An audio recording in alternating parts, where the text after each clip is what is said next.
Con el inicio del 2025, la guerra en Ucrania ha alcanzado uno de sus momentos más decisivos. Rusia avanza a un ritmo más acelerado que en cualquier otro momento desde el inicio de la guerra en febrero de 2022, y tan solo en 2024 las fuerzas rusas lograron conquistar 4.168 kilómetros cuadrados, un avance que ha dejado a las tropas ucranianas física y mentalmente agotadas. El propio secretario general de la OTAN, Mark Rutte, afirmó que el frente de Ucrania se mueve hacia occidente, aunque lentamente, y no hacia el oriente. En el terreno, el pesimismo entre los soldados ucranianos es evidente, y Anatoly Kozel, ex comandante de la 53 Brigada Mecanizada Separada, no oculta su preocupación. La situación en el frente es crítica. En el peor de los casos perderemos 100 kilómetros por día. Y este sentimiento se agrava con las decisiones de Kiev al transferir tropas claves hacia Kursk, lo que ha llevado a que muchos soldados digan con amargura que el Donbass simplemente se ha vendido. Los ucranianos llevan mucho tiempo librando batallas sin esperanza de éxito, como la de Bakhmut, sacrificando muchas brigadas en vano, y esta es una de las razones por las que hoy Kiev no puede reclutar nuevos reclutas excepto mediante la coerción y persecución. Varios oficiales ucranianos ya han informado de que cuentan cada vez más con reclutas mal equipados o entrenados que son diezmados por el fuego ruso incluso antes de entrar en contacto con el enemigo. Esto se debe a que el periodo de entrenamiento de las tropas ucranianas es extremadamente corto, de aproximadamente un mes y medio, aunque ligeramente superior al anterior estándar de 30 días, razón por la cual no prepara adecuadamente a los soldados para la realidad de las trincheras, y aunque según el Kiev Independent, Oleksandr Syrskyi planea extender el entrenamiento básico a 2 meses para mejorar la preparación y seguridad de los soldados, esta medida sigue siendo insuficiente. Nadie aprende a ser un soldado eficaz en tan poco tiempo, y mucho menos en un entorno donde la artillería y los combates cuerpo a cuerpo son el pan de cada día, razón por la cual los soldados ucranianos están siendo enviados al frente como carne de cañón barata, frente a un enemigo que domina en artillería, tecnología y experiencia táctica.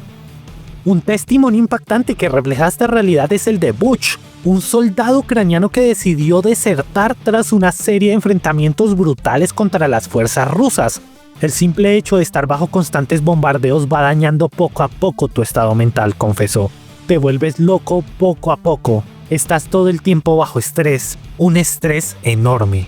En este video, por ejemplo, podemos observar un devastador bombardeo ruso sobre posiciones ucranianas, y la crudeza de este ataque se entiende mejor a través del testimonio de un soldado ucraniano que desertó. Según sus palabras, la mejor manera de explicarlo es imaginar que estáis sentado bajo fuego enemigo y que desde su lado, el ruso, te disparan 50 proyectiles, mientras que desde el nuestro solo se dispara uno. Entonces ves cómo tus amigos son destrozados y te das cuenta de que en cualquier momento te puede pasar a ti. Este desgaste físico y psicológico que enfrentan los soldados, sumado a la falta de preparación y apoyo que los empuja a situaciones límites, ha desencadenado un problema que amenaza con desmoronar al ejército ucraniano desde dentro, pues más de 200.000 soldados han desertado del ejército, incluso unidades enteras han decidido rendirse y regresar a casa. Un problema sistemático que está haciendo que el ejército ucraniano, uno de los más grandes de Europa, literalmente se desmorone ante los ojos del mundo.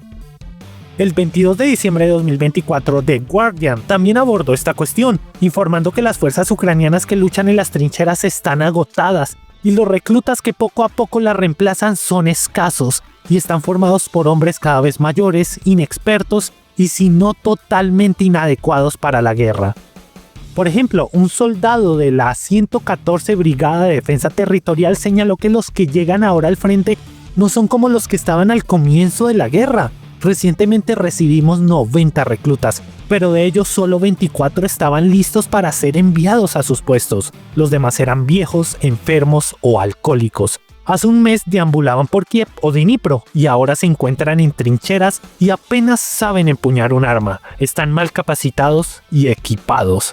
Además, dada la escasez de tropas, 2 fuentes ligadas a la defensa antiaérea ucraniana que fueron entrevistadas por The Guardian afirman que muchos de los hombres que operaban en las unidades antiaéreas fueron enviados a luchar en las trincheras como infantería y se está alcanzando, según la publicación, un nivel crítico en el que ya no se puede estar seguro de que la defensa aérea pueda seguir funcionando correctamente. Según las fuentes, estas personas conocían muy bien las armas de defensa antiaérea e incluso algunas habían sido entrenadas en Occidente. Ahora las envían al frente a luchar sin tener ningún entrenamiento. Obviamente, como tropas antiaéreas, su experiencia como infantería es nula y son básicamente enviadas al matadero.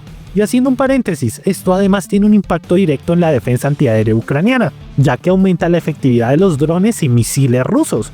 Con el 80% de su infraestructura energética destruida, Ucrania enfrenta enormes dificultades para mantener en funcionamiento a las empresas que producen armas y municiones, las cuales además son constantemente atacadas por drones y misiles rusos. A esto se suma un problema mayor: los trenes, que son esenciales para transportar tropas a lo largo del frente, dependen de la red eléctrica ucraniana que heredaron de la Unión Soviética, por lo que el movimiento de tropas y suministros se ve gravemente limitado.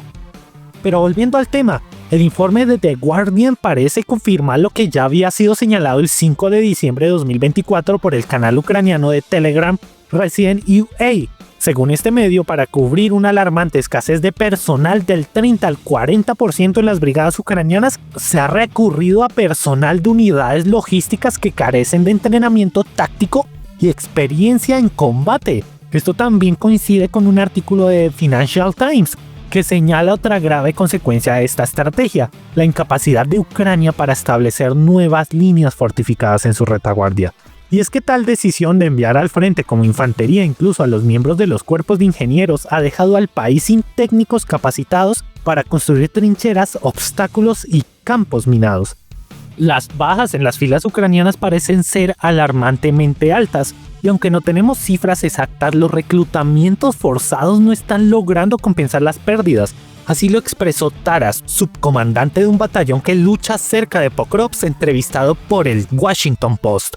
No voy a dar cifras, pero es horrible, afirmó. Se está llamando a más personas a luchar, pero lamentablemente seguimos teniendo bajas y esas pérdidas deben ser compensadas, y realmente no es suficiente. Todo esto se ha traducido en un colapso gradual del frente, el cual se hizo más evidente el 31 de diciembre de 2024, cuando, mientras los fuegos artificiales iluminaban los cielos en las celebraciones de Año Nuevo, la ciudad de Kurakhove, un punto táctico clave, era conquistada por el ejército ruso. Sin embargo, la conquista de la ciudad tan solo fue confirmada por el Ministerio de Defensa ruso el 6 de enero de 2025. Kurakhove es de gran importancia debido a su conexión con otras ciudades logísticas críticas, como Pokrovsk y Ocheretine. Todas ellas comparten un factor común: una conexión férrea que las hace vitales para el suministro y la movilización de reservas ucranianas en el sur del Donbass. Para mediados de diciembre de 2024, los reportes indicaban que las fuerzas rusas mantenían la presión en el área de edificios altos al oeste de la ciudad, lo que llevó a las fuerzas ucranianas a refugiarse en la zona industrial y principalmente en la planta de energía térmica de Kurakivka. Sin embargo, para el 30 de diciembre, imágenes geolocalizadas y reportes desde el terreno indicaron que las fuerzas rusas avanzaron desde Stary Terny hacia las afueras occidentales de la planta, mientras que, aprovechando la falta de fortificaciones ucranianas en la costa occidental del embalse de Kurakivsk, avanzaron en dirección oeste-este, tanto en las afueras orientales como occidentales de la planta térmica, antes de tomar el control completo de la instalación. Para el 31 de diciembre, la planta de energía térmica había caído en mano de las fuerzas rusas, y en un acto simbólico de victoria, los soldados rusos desplegaron la bandera de la Federación Rusa en la parte occidental de la planta.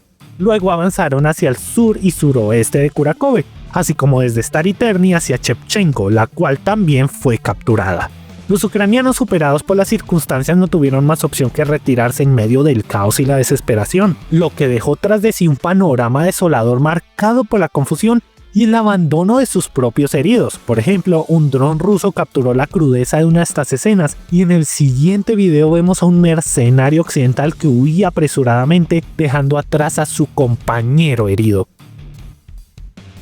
Es muy probable que los rusos busquen cerrar gradualmente la saliente que se ha formado entre Selenivka y Shevchenko, avanzando de manera constante por la carretera N15 en dirección a Konstantinopil, por lo que 580 kilómetros cuadrados pasarán a estar bajo el control de Rusia tras la completa limpieza de la cabeza de puente de Kurakhove. Además, este movimiento fortalecería el flanco norte de su avance en Velika Novosilka, una ciudad que ya se encuentra en cerco operativo por parte de las fuerzas rusas, quienes controlan todos los accesos principales a la ciudad. Y Velika Novosilka, al ser otro punto clave que conecta diversas zonas del frente como Pokrovsk, representa un objetivo crítico y su pérdida tendría consecuencias devastadoras para Ucrania. No solo comprometería seriamente la capacidad ucraniana para defender el sur de Donetsk, sino que también abriría la puerta para que Rusia lance ofensivas hacia Gulaipole e incluso Orevhov, en la región de Zaporilla que aún permanece bajo el control ucraniano.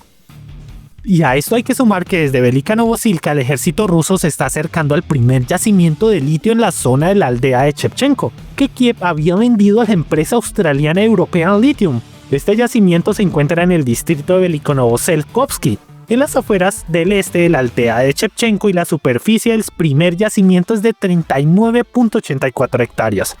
Por todo esto, la caída de Kurakovo fue decisiva y marcó el cierre de un año ya de por sí sombrío para Ucrania, que había comenzado con la devastadora caída de Avdiivka. Desde entonces las tropas rusas han avanzado como piezas de un dominó, tomando posiciones una tras otra hasta llegar a Prokopsk-Krasnoarmeysk, un nodo logístico clave para Ucrania que conecta con la ciudad de Dnipro a través de la carretera E50. Además, esta ciudad es esencial para la economía ucraniana, siendo el centro de producción de carbón de coque, vital para la industria metalúrgica del país. La posible caída de Pokrovsk representaría un golpe devastador para Ucrania, no solo desde el punto de vista militar, sino también en términos económicos, estratégicos y simbólicos. Y ahora mismo, en estos momentos, imágenes verificadas confirman que las fuerzas rusas han tomado Vozdechenka, al este de la ciudad de Pokrovsk. La estrategia rusa en Pokrovsk se basa en ejecutar un cerco operativo clásico, de los cuales hemos visto varios a lo largo de esta guerra, evitando un ataque frontal directo. En el suroeste, las fuerzas rusas avanzan hacia Kotline a lo largo de la carretera T-0406, una vía que también conecta con Dnipro a través de diversas bifurcaciones, y paralelamente han intensificado sus operaciones al noroeste hacia la carretera T-0504, que enlaza Mirnorad con Konstantinovka y a su vez con Bakhmut. En esta dirección las tropas rusas ya han capturado Vozdechenka, donde izaron la bandera tricolor rusa y ahora se encuentran a tan solo 4 kilómetros de la T-0504. Sin embargo, en este sector el avance ruso es más lento debido a la presencia de varios ríos como el Kasenyi-Torez y el Sina, que cruzan la zona y complican las maniobras rusas. Además, la propia localidad está tácticamente dispuesta entre estos obstáculos naturales, lo que refuerza la defensa ucraniana en un frente de aproximadamente 8 kilómetros. Además, las unidades de asalto rusas han logrado romper las defensas ucranianas al sureste de Pokrovsk, en dirección a Lysivka y Shuky Yar, y han capturado Dashenke, por lo que las fuerzas rusas podrían cercar por completo las posiciones defensivas ucranianas en el área de Dashenke, Shunishinin y Shevchenko, lo que obligaría a las fuerzas ucranianas a replegarse dentro de Pokrovsk. Lo que probablemente veamos en este escenario es algo similar a lo que ocurrió en Avdiivka y Bakhmut, los rusos avanzando desde dos flancos mientras en el centro fijan a las tropas ucranianas para dificultar su retirada. Sin embargo, el mayor temor no es solo que las tropas ucranianas queden atrapadas nuevamente en una trampa mortal, sino que los propios defensores ucranianos consideran posible que Rusia alcance el oblast de Dnipropetrovsk. De hecho, un soldado ucraniano identificado con el distintivo Mushnoy expresó esta preocupación en palabras claras. Todo avanza hacia el hecho de que poco a poco nos acercamos a la línea principal de defensa frente al Dnieper. Habrá una batalla por la región de Dnipropetrovsk.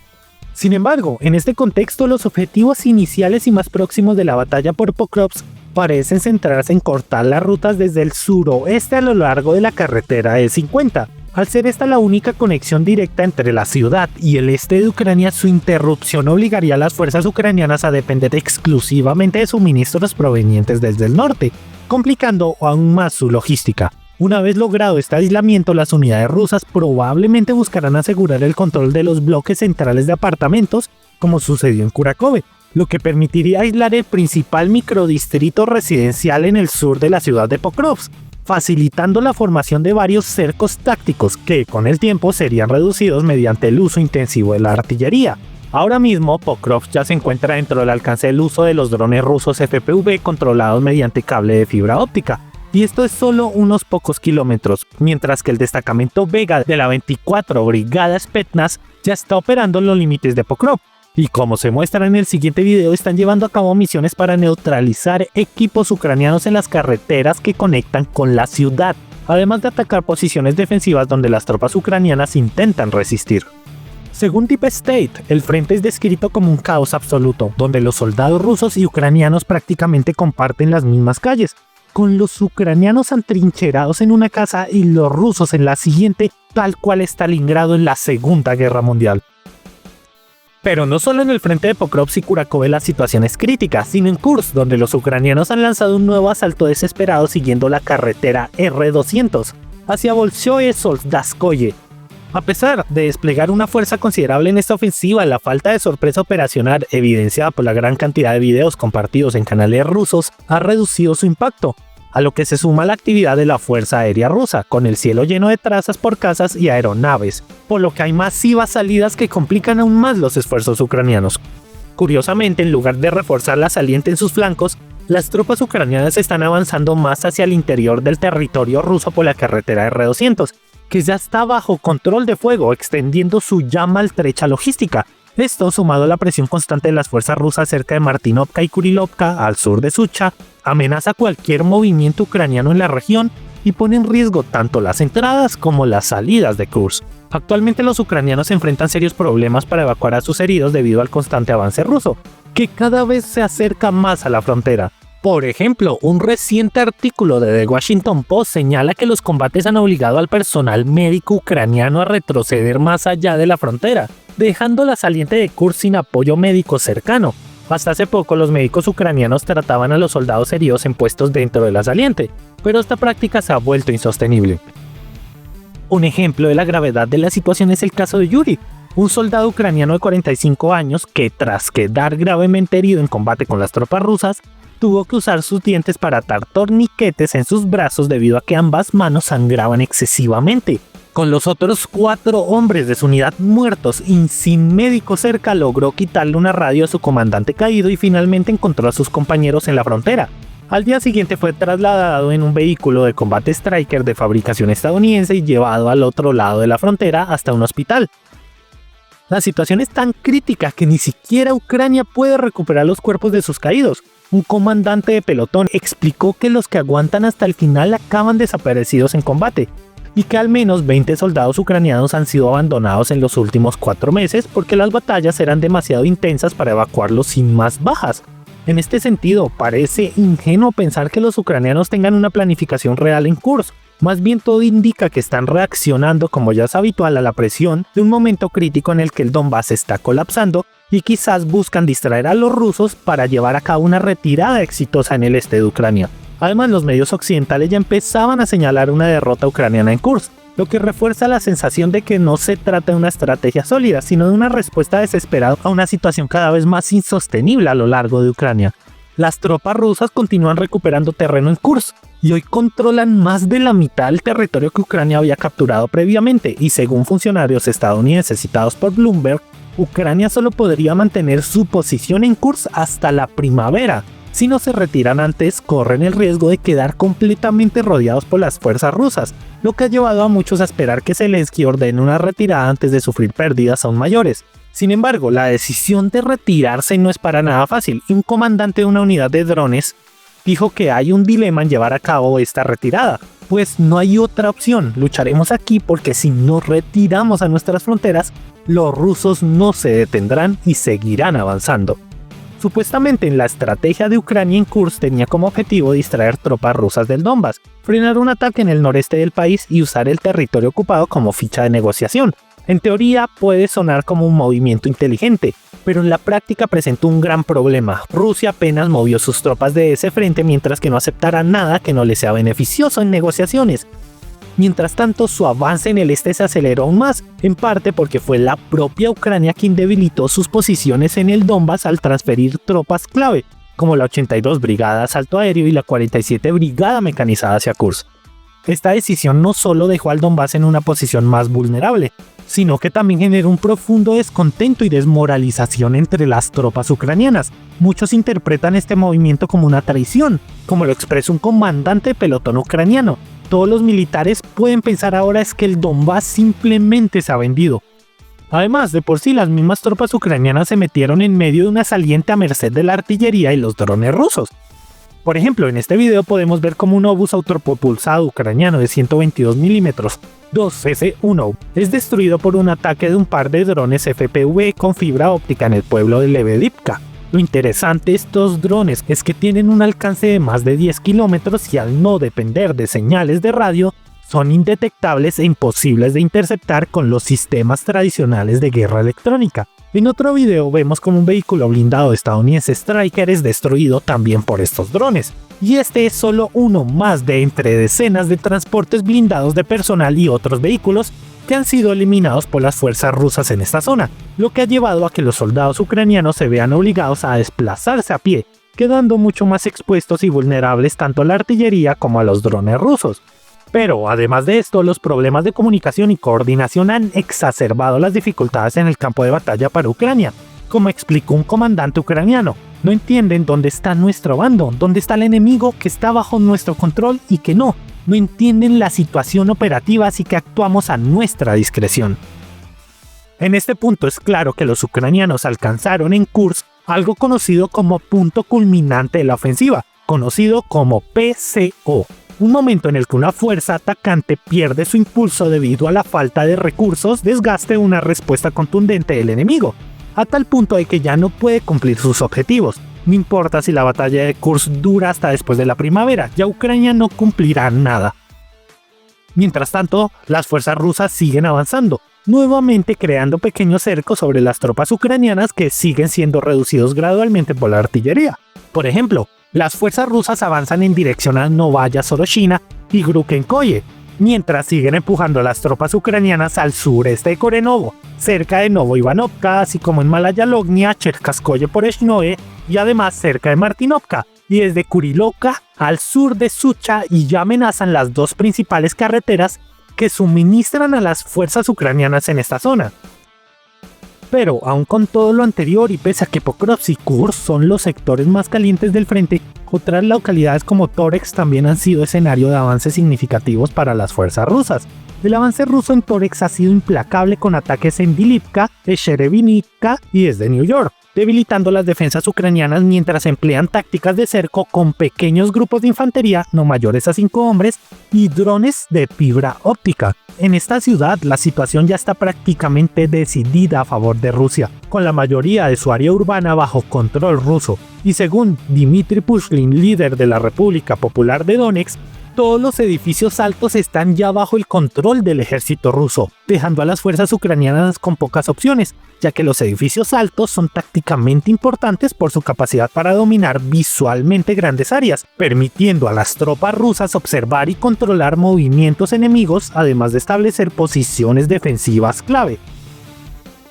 Ahora, para dar un cierre a este video, si las fuerzas rusas logran asegurar completamente Toretsk, estarían en una posición operativa clave para avanzar hacia Konstantinivka, un eje logístico clave que conecta con Pokrovsk y Bakhmut a través de la carretera T-0504. Este corredor es de vital importancia para el suministro y movimiento de las tropas ucranianas y su captura permitiría a las fuerzas rusas estabilizar todo el frente a lo largo de la zona y la carretera y preparar así un nuevo avance hacia la región de Dnipropetrovsk, abriendo un nuevo capítulo en la guerra de Ucrania.